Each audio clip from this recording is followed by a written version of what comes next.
Welcome to the Succor Show. I will be your host, the Happy Wanderer. There I was, in the middle of a pandemic, with a unique set of experiences, skill sets, knowledge, and the concept which I had developed into an action plan.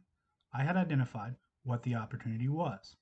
However, it is best to cite the Institute of Medicine's article in 2015, Healthy, Resilient, and Sustainable Communities After Disasters, Strategies, Opportunities, and Planning for Recovery. Disasters often impact fundamental elements of a community: physical infrastructure, health and social services, social connectiveness that affect the health and security of its residents. Accordingly, the recovery period, with its intended influx of resources and the synchronization of planning process, presents an opportunity to redesign physical and social environmental environments in a manner that will improve the community's long-term health status while simultaneously reducing its vulnerability to future hazards. Succorsolutions goal.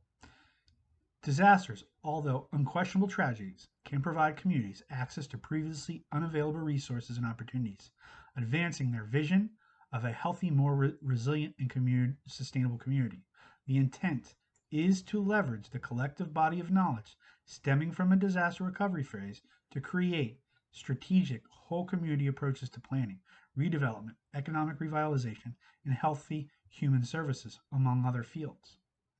The scope focus on strengthening the health and resiliency of individuals and communities by capitalizing on the disaster recovery phase as a community strategic planning process, leading communities to build on prior strategic planning initiatives and cross-sector collaboration. The need. Conflict and disasters triggered 33.4 million new internal displacements across 145 countries and territories in 2019, before COVID-19. This displacement of persons is up over 14 million more than the Internal Displacement Monitoring Center, IDMC, estimated 6 years earlier, at just over 19 million people. While researchers still have much to learn about the breadth and the impact of COVID-19 pandemic, it is clear that the burden of the virus, like so many disasters, is falling disproportionately on local communities. As the pandemic progresses, it is laying bare the full spectrum of structural inequalities within regional government and vulnerable populations: seniors, low-wage workers, public housing residents, and immigrants. It is believed that the United States welfare and social systems designed in the 20th century no longer serves the need and desires of its population.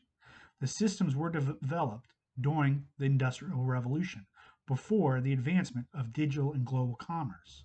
They were designed to redistribute the wealth to combat the Great Depression, starting with the New Deal.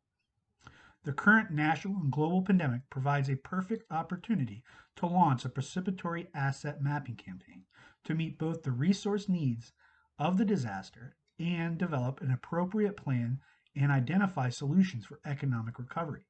This will avoid the next Great Depression or a civilization collapse.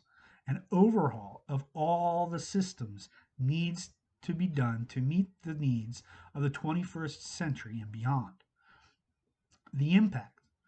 The Succor America is a nationwide participatory asset mapping campaign designed to identify resources and needs and create a baseline data set. In order to capitalize on the influx of resources and synchronization of planning process, organizations need to understand how resources are distributed and be prepared to build capacity. The project is designed to scale from the town of Warrenton, Virginia, in the county of Fauquier County, Virginia, impacting a population of 71,000. The campaign is designed to be mirrored throughout the state, impacting 8,626,210 residents. A similar campaign should be launched within every single state and territory, having an impact of more than 331 million people, setting an example for the world. Tune in at 2 p.m. as we look into our fifth goal.